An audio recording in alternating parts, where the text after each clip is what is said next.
మాట్లాడాలి సార్, అందరూ బాధితులతో మాట్లాడతారు సార్, బాధితులతో సార్ మాట్లాడతారు, అర్థం చేసుకోండి సార్. ఫస్ట్ బాధితులతో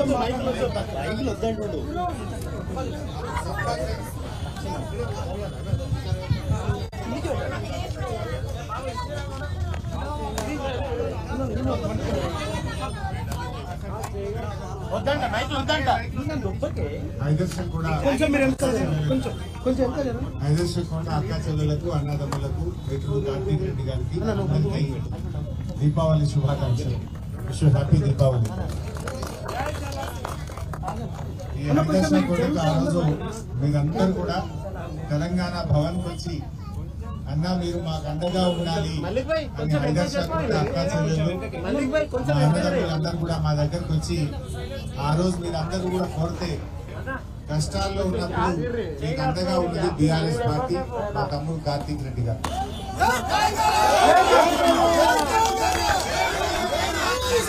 మీకు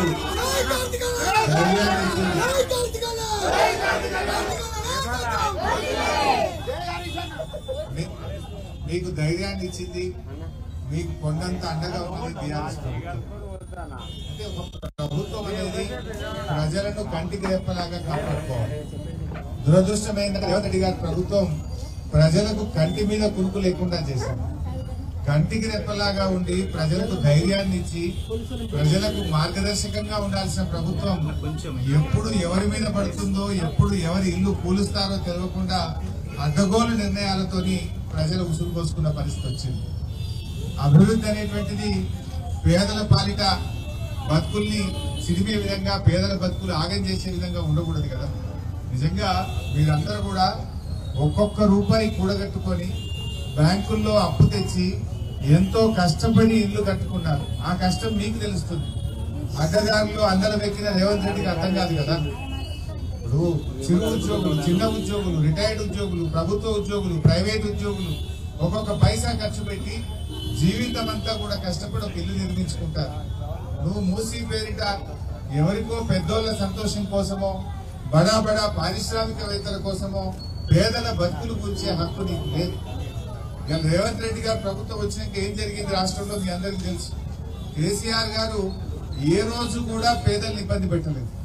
కేసీఆర్ గారి ప్రభుత్వం జీవో 58, జీవో 59 తెచ్చి పేదలకు పట్టాలనిచ్చింది, పేదలకు గూడు కల్పించింది, పేదలకు నీడ కల్పించింది, భరోసా కల్పించింది బీఆర్ఎస్ ప్రభుత్వం. హైదరాబాద్ లో పేదలకు 1,00,000 డబుల్ బెడ్రూమ్ ఇల్లు కట్టించాడు కేసీఆర్ గారు. కానీ రేవంత్ రెడ్డి గారు మాత్రం 1,00,000 ఇండ్లు కూల్చాడు.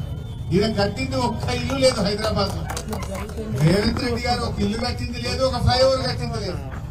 ఆయన అందుకే సీఎం అంటే ఈ మధ్య ఒక కొత్త పేరు పెట్టిన కటింగ్ మాస్టర్. ఏంటంటే జేబులో కత్తెలు పెట్టుకొని తిరుగుతున్నాడు.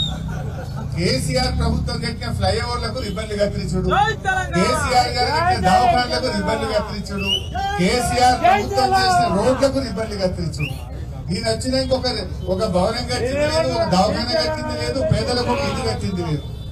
లేదంటే కేసీఆర్ గారు చేసిన మంచి పథకాలు, సంక్షేమ కార్యక్రమాలకు కటింగ్ పెట్టింది.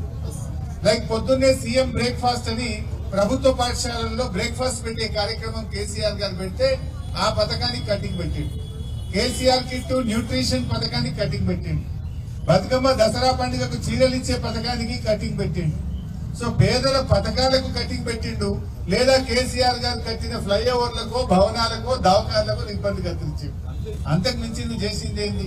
హైడ్రా పెట్టినావు. హైడ్రా అనేది అందరికీ సమానంగా ఉండాలి. రేవంత్ రెడ్డి తమ్ముడి భవనానికి ఒక న్యాయం, పొంగులేటికి ఒక న్యాయం, మహేందర్ రెడ్డి గారికి ఒక న్యాయం, పేదలకు ఒక న్యాయం ఉంటుందా? నేను అడుగుతున్న రంగనాథ్, నీ హైడ్రాలో పొంగులేటి ఇల్లు కనబడతలేదా నీకు? నీ హైడ్రాలో రేవంత్ రెడ్డి తమ్ముడి ఇల్లు కనబడతలేదా? పేదోళ్ళ ఇల్లు మాత్రమే కనబడుతున్నాయా నీకని నేను అడుగుతా ఉన్నా. సో ఇవన్నీ కూడా ప్రజలకు అర్థమైతా ఉన్నాయి. నేను మీతో కోరేది ఒక్కటే, మేము వచ్చింది కూడా ఇవాళ ఈ దీపావళి పండుగ పూట ఆ రోజు కష్టాల్లో మీ దగ్గరికి వచ్చాం, పండుగలో కూడా మీ దగ్గరికి రావాలి, మీకు ధైర్యాన్ని మీ ఆపదలో ఉంటాం, మీ పండుగల్లో ఉంటాం, శుభ కార్యక్రమాల్లో ఉంటాం, మీకు అండగా మేము ఉంటాం. బీఆర్ఎస్ పార్టీ మీకు అండగా ఉంటుందని చెప్పి మనం చేస్తాం. మూసీ मैं उसके बारे में बोल रहा हूँ, मूसी के बारे में। मूसी ఇలా మూసి అంటే దాని పేరేమో మూసి, పెద్దోళ్ళకేమో ఖుషి, పేదోళ్ళ బతుకులేమో మసి. ఇదే రేవంత్ కసి. రేవంత్ అంటే ఎవరి కోసం చేస్తుంది ఆయన? ఇక్కడ ఉన్నట్టు సాలరీస్ ఎంప్లాయీస్. మూసి సుందరీకరణ పేరిట పేదోళ్ళు ఇళ్ళకి వచ్చాను. మూసి సుందరీకరణ పేరిట చేయి, కావాల్సినంత ఖాళీ ల్యాండ్ ఉన్నది, ఉన్న ఖాళీ ల్యాండ్ లో సుందరీకరణ చేయి. కేసీఆర్ గారు కాళేశ్వరం ప్రాజెక్టు కట్టి మల్లన్న సాగర్ నుంచి మూసీలో స్వచ్ఛమైన నీళ్లు తేవడానికి ప్రణాళికలు సిద్ధం చేసిండు. కాళేశ్వరం నీళ్లు మల్లన్న సాగర్ దాకా వచ్చినాయి. మల్లన్న సాగర్ నుంచి పుట్టంత పైప్ లైన్ వేస్తే మూసీలో స్వచ్ఛమైన నీళ్లు ప్రవహిస్తాయి. కాపని చేయి, ఎందుకు గురించే పని ఎందుకు? నువ్వేంది ఈ రేవంత్ రెడ్డి ఏం చెప్తారంటే నేను రియల్ ఎస్టేట్ వ్యాపారిని, నేను రియల్ ఎస్టేట్ లకి వచ్చిన, ఇక నాకు నా అంత రియల్ ఎస్టేట్ ఎవరికి తెలియదు అంటారు రేవంత్ రెడ్డి. అందరూ ఏమనుకున్నారు, రేవంత్ రెడ్డి రియల్ ఎస్టేట్ వ్యాపారం చేసినాడు కదా, ఈయన వస్తే బాగా రియల్ ఎస్టేట్ డెవలప్ అవుతుందేమో హైదరాబాద్ అనుకుంటారు. కానీ అది మస్ అయిపోయింది, కుప్పకూలిపోయింది రియల్ ఎస్టేట్. అయ్యా నీ రియల్ ఎస్టేట్ పేదోళ్ళకు భారం కాకూడదు, నీ రియల్ ఎస్టేట్ తెలివితేటలు రియల్ ఎస్టేట్ బిల్డర్లకు వ్యాపారులకు వరం కాకూడదు, పేదలకు అండగా ఉండాలి. నిజంగా మూసీ సుందరీకరణ అంటే పేదల ఇల్లు కూర్చడం కాదు, మూసీలో గోదావరి జలాలు ప్రవహింపజేయి. దానికి ఆల్రెడీ కేసీఆర్ గారు ప్రణాళిక చేసిండు, పనులు చేసిండు. మేము ఎస్టీపీలు నిర్మించినాం, గోదావరి నీళ్లు తెచ్చే ప్రణాళికలు సిద్ధం చేసినాం, మల్లన్న సాగర్ కట్టి తయారు పెట్టినాం. మూసీలో స్వచ్ఛమైన గోదావరి జలాలు పాలించి ఆ మురికిని తొలగించే పని చేయగాని పేదల బతుకులు తొలగించే ప్రయత్నం చేయొద్దన్నదే మా యొక్క ఆలోచన. ఆ రోజు కేసీఆర్ ఆలోచన అదే, ఈ రోజు బీఆర్ఎస్ పార్టీ ఆలోచన కూడా అదే. అందువల్ల మూసీ పరివాహక ప్రాంతంలో ఉండే ప్రజలకు మేము అండగా ఉంటాం. మీ ఇల్లు కూర్చడానికి వీలు లేదు. మూసీ ఎక్కడెక్కడైతే ప్రభుత్వ స్థలాలు ఉన్నాయో, ఖాళీ స్థలాలు ఉన్నాయో అక్కడ పార్కులు డెవలప్ చేయి, అక్కడ అభివృద్ధి చేయి. మూసీలో గోదావరి జలాలు పాలించు తప్ప ఇల్లు కూర్చే హక్కు. ఎందుకంటే ఇవన్నీ కూడా ప్రభుత్వమే లేఅవుట్లు చేసింది, ప్రభుత్వమే మున్సిపల్ అనుమతులు ఇచ్చింది. వీళ్ళు నెల నెల ట్యాక్సులు కట్టిండ్రు, కరెంటు బిల్లులు కడుతున్నారు, నల్లా బిల్లులు కడుతున్నారు. ఒక ప్రభుత్వం అనుమతిస్తే ఇంకో ప్రభుత్వం వచ్చి కూల్చే హక్కు మీకు ఉండదు. ఉన్న దాంట్లో డెవలప్ చేయండి. నిజంగా ఈ దీపావళి మీ అందరం దీపావళి ఎందుకు జరుపుకుంటాం? ఆనాడు నరకాసురుడు అనే రాక్షసుడు ప్రజల్ని ఇబ్బంది పెడతా ఉంటే ఆ నరకాసురుడిని వధిస్తే ఆ నరకాసురుడి పీడపోయిందని అందరూ పండుగ జరుపుకుంటారు. ఇవాళ మనకు నయా నరకాసురుడు వచ్చిండు రేవంత్ రెడ్డి, భయపెడతా ఉన్నాడు ప్రజల్ని. ఇల్లు కూలగొడతా అని హైదరాబాద్ ఈ నయా నరకాసురుడు ప్రజల్ని ఇబ్బంది పెడతా ఉన్నాడు, గోస పెడతా ఉన్నాడు. ఈ నరకాసురుడి పీడ విరడైనప్పుడే తెలంగాణ ప్రజలకు నిజమైన దీపావళి. ముఖ్యంగా మా మూసీ పరివాహక ప్రాంతం వాళ్ళకు కూడా, ఈ ప్రాంత ప్రజలకు కూడా మరి అదే కోరుకుంటుంటారు మీరు. కానీ మీరు ధైర్యంగా ఉండండి, బీఆర్ఎస్ పార్టీ మీకు అండగా ఉంటది, మేము ఎల్లవేళలా మీకు అండగా ఉంటాం. మీ తెరువు ఎవరు వచ్చే ప్రశ్నే లేదు. ఈ సందర్భంగా నేను ఒక చిన్న సూచన కూడా మీకు చేస్తా ఉంటా. జూబ్లీ హిల్స్ లో మాగంటి గోపి గారు చనిపోతే అనుకోకుండా ఉప ఎన్నిక వచ్చింది.